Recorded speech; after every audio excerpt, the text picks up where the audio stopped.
Markets are open, and you might want to turn away, or maybe not. It's 2 days now. The news is tough out there now with the tariff announcement. Already in 5 minutes of trading, we're off about 2.5% for the Dow 30, so we're below 40,000 now for the first time in some time. I'd say about a year.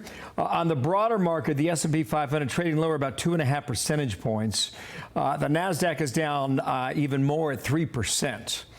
So in the past 30 minutes, the president, who is now in Florida at Doral for the LIVE event, he posted this. So the many investors coming to the United States and investing massive amounts of money, my policies will never change. This is a great time to get rich, richer than ever before. I will remind you that China announced its retaliatory tariffs around 5 a.m. Eastern time today to the tune of 35% for American products going into China. So that was the latest move. We'll see how it bounces back and forth throughout the day and into the weekend as we move forward. All right, this from last night, Air Force One. Roll it. What we have is we have a set of tariffs based on what they've been charging us. That's reciprocal.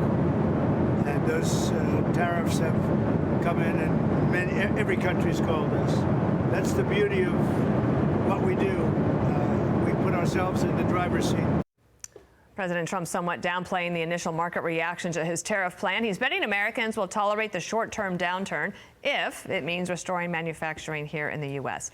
Free Press columnist Batya Ungar-Sargon writes that with Trump's Liberation Day plan, he's delivering on one of his campaign promises. She is our guest now. I'm sorry about that, but your name is unusual, but people are going to get to know you. You wrote a column that is getting a lot of attention. It said this: how did he steal the working class from the Democrats? Well, in the most obvious way, by purloining their pro-labor agenda. He has enforced the border and is now instituting widespread tariffs, implementing a broad protectionist agenda committed to reshoring manufacturing and giving the working class a boost, the likes of which we haven't seen since the New Deal.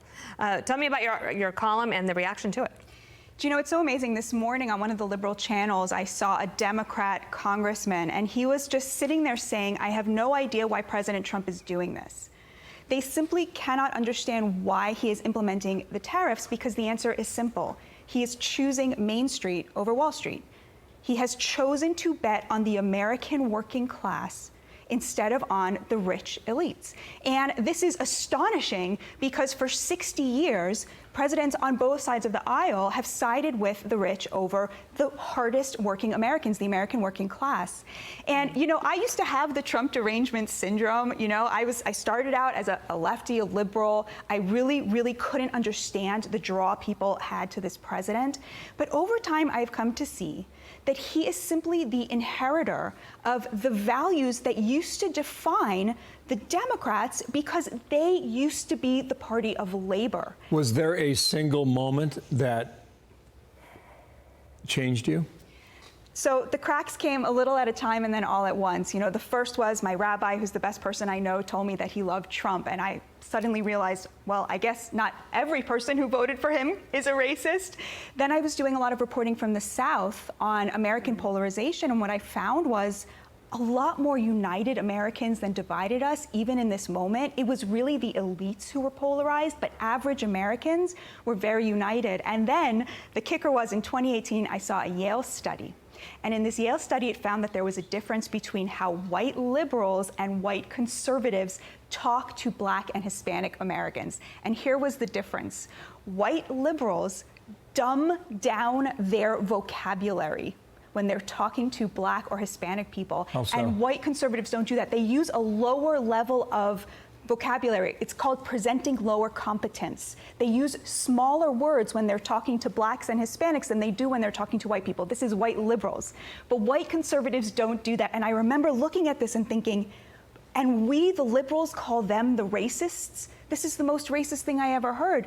And it was an indictment of the entire progressive worldview, which is based on this idea that minorities require the largesse and the beneficence of white progressives in order to thrive. And that was really a moment where I realized, wow, there's something really wrong with the left as it is, and came to see that it was President Trump who wanted to implement agenda items that would restore dignity to working class Americans. That's what this entire agenda is about. That's what these tariffs are about.